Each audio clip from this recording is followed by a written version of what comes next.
So we're up to chapter 19, and it is called the Egg Sac. And we heard that that's what Charlotte was working on at the fairgrounds. The next morning, when the first light came into the sky and the sparrows stirred in the trees, when the cows rattled their chains and the rooster crowed and the early automobiles were whispering along the road, Wilbur awoke and looked for Charlotte. He saw her up overhead in the corner near the back of the pen. She was very quiet. Her 8 legs were spread wide. She seemed to have shrunk during the night. Next to her, attached to the ceiling, Wilbur saw a curious object. It was sort of a sack or a cocoon. It was peach-colored, and it looked though as if it were made of cotton candy.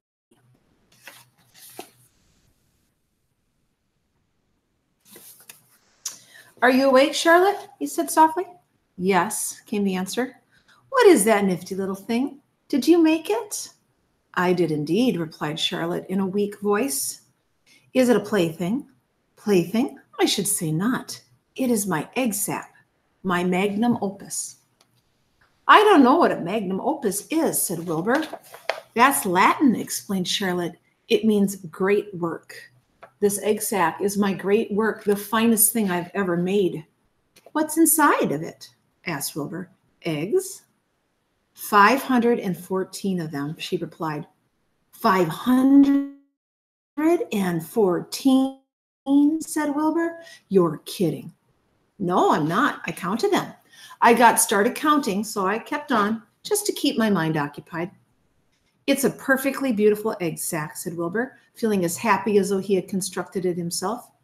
"Yes, it is pretty," replied Charlotte, patting the sack with her 2 front legs. "Anyway, I can guarantee it is strong. It is made out of the toughest material I have. It is also waterproof. The eggs are inside and will be warm and dry." "Charlotte," said Wilbur dreamily, "are you really going to have 514 children?"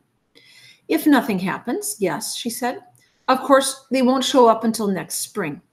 Wilbur noticed that Charlotte's voice sounded sad. "What makes you so downhearted? I should think you should be terribly happy about this." "Oh, don't pay any attention to me," said Charlotte. "I just don't have much pep anymore. I guess I feel sad because I won't see my children." "What do you mean you won't see your children?" "Of course you will.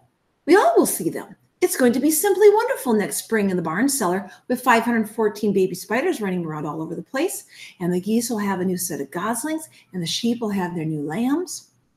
"Maybe," said Charlotte quietly. "However, I have a feeling that I'm not going to see the results of last night's efforts. I don't feel good at all. I think I'm languishing, to tell you the truth." Wilbur did not understand the word languish, and he hated to bother Charlotte by asking to explain, but he was worried and felt he had to ask. "What does languishing mean?" "It means I'm slowing up, feeling my age." "I'm not young anymore, Wilbur. But I don't want you to worry about me. This is your big day. Look at my web. Doesn't it show up well with the dew on it?" Charlotte's web had never looked more beautiful than it looked that morning. Each strand held dozens of bright drops of early morning dew. The light from the east struck it and made it plain and clear.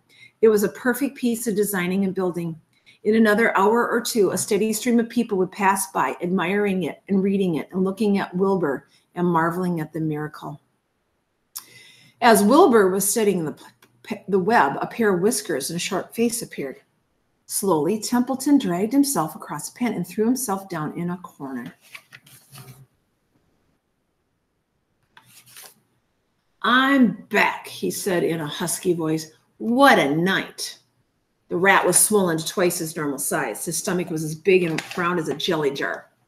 "What a night," he repeated hoarsely. "What feasting and carousing. A real gorge. I must have eaten the remains of 30 lunches. Never have I seen such leavings, and everything well ripened and seasoned with the passage of time and heat of the day. Oh, it was rich, my friends, rich." "You ought to be ashamed of yourself," said Charlotte in disgust. "It would serve you right if you had an acute attack of indigestion." "Don't worry about my stomach," snarled Templeton. "It can handle anything. And by the way, I've got some bad news. As I came past that pig next door, the one that calls himself Uncle, I noticed the blue tag on the front of his pen. That means he has won first prize. I guess you're licked, Wilbur. You might as well relax. Nobody's going to hang any medal on you.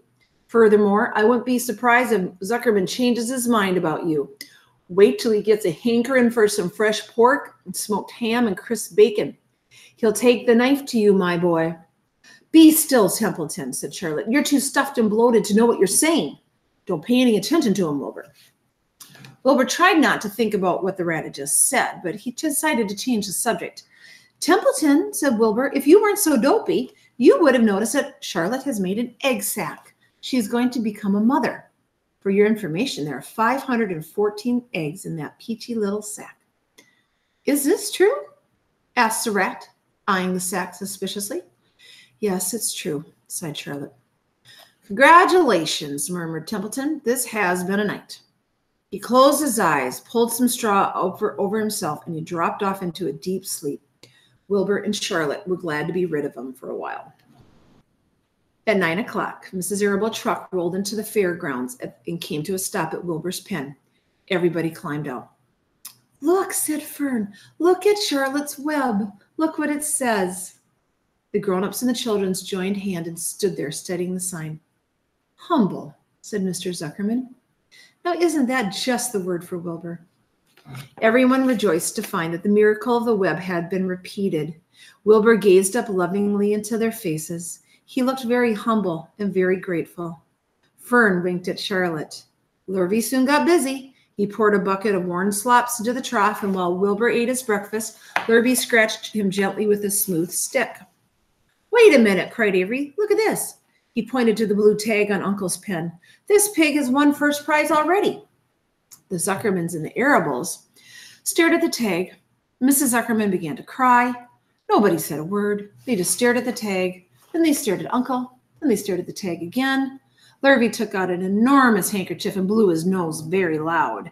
So loud, in fact, that the noise was heard by the stable boys over at the horse barn. Can I have some money? Asked Fern. I want to go out in the midway. You stay right where you are, said her mother. Tears came to Fern's eyes. What's everybody crying about? Asked Mr. Zuckerman. Let's get busy. Edith, bring the buttermilk. Mrs. Zuckerman wiped her eyes with her handkerchief. She went to the truck, came back with a gallon of buttermilk. Bath time, said Zuckerman cheerfully. He and Mrs. Zuckerman and Avery climbed into Wilbur's pen. Avery slowly poured buttermilk on Wilbur's head and back. As it trickled down his sides and cheek, Mr. and Mrs. Zuckerman rubbed it into his hair and skin. Passersby stopped to watch. Pretty soon, quite a crowd had gathered. Wilbur grew beautifully white and smooth. The morning sun shone through his pink ears. He isn't as big as that pig next door, remarked one bystander, but he's cleaner. That's what I like. So do I, said another man. He's humble, too, said a woman, reading the sign on the web. Everybody who visited the pig pen had a good word to say about Wilbur. Everyone admired the web.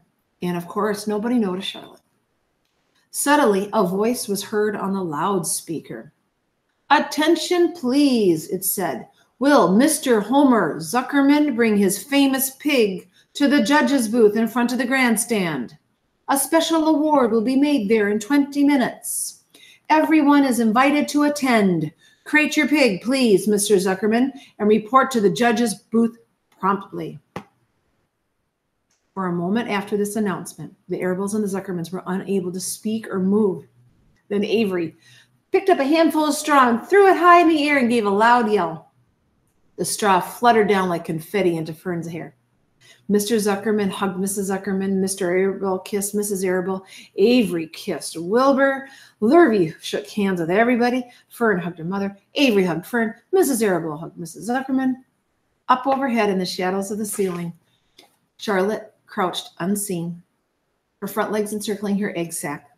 Her heart was not beating as strongly as usual, and she felt very weary and old, but she was sure at last she had saved Wilbur's life.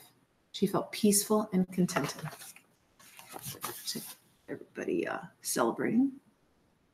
We have no time to lose, shouted Mr. Zuckerman. Lurvy, help with the crate. Can I have some money? Asked Fern. You wait, said Mrs. Arable. Can't you see everybody's busy? Put that empty buttermilk jar into the truck, commanded Mr. Arable. Avery grabbed the jar and rushed to the truck. Does my hair look all right? Asked Mrs. Zuckerman. Looks fine, snapped Mr. Zuckerman, and Lurvy set the crate down in front of Wilbur. You didn't even look at my hair, said Mrs. Zuckerman. You're all right, Edith, said Mrs. Arable. Just keep calm. Templeton, asleep in the straw, heard the commotion and awoke. He didn't know exactly what was going on, but when he saw the men shoving Wilbur into the crate, he made up his mind to go along. He watched his chance, and when nobody was looking, he kept into the crate and buried himself in the straw at the bottom. All right, boys, cried Mr. Zuckerman, let's go. He and Mr. Arable and Lurvy and Avery grabbed the crate and boosted it over the side of the pen and up into the truck. Fern jumped aboard and sat on top of the crate.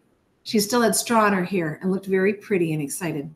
Mr. Arable started the motor, everyone climbed in, and off they drove to the judge's booth in front of the grandstand. As they passed the Ferris wheel, Fern gazed up at it and wished she were in the topmost car with Henry Fussy at her side. That's the end of the chapter. The next one is called The Hour of Triumph.